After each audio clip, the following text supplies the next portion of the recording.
Actúe con valentía. Mira que te mando que te esfuerces y seas valiente.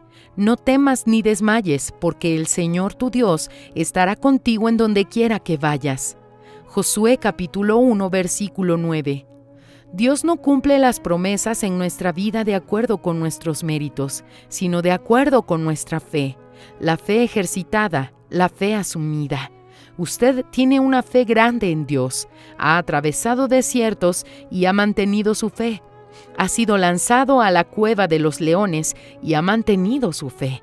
Ha sido lanzado al horno de fuego 7 veces más caliente, pero ha mantenido su fe. Usted ha tenido fe para soportar los tropiezos de la vida, las injusticias, las persecuciones, las tribulaciones, pero en lo que se refiere a las conquistas de los sueños que le gustaría que fueran materializados en su vida, su fe no ha tenido fuerzas para alcanzarlas. ¿Por qué? El hecho es que no siempre tenemos valentía de poner la fe en evidencia.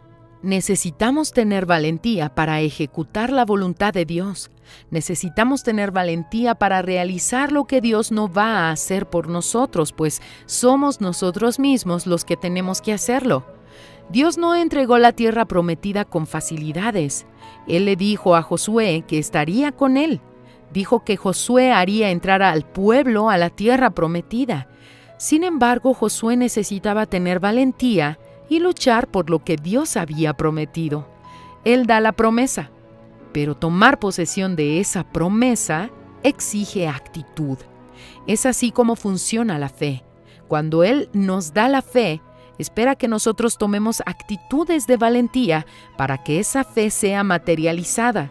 Entonces, ante la actitud de valentía, esa promesa se materializa en la vida de las personas que creen.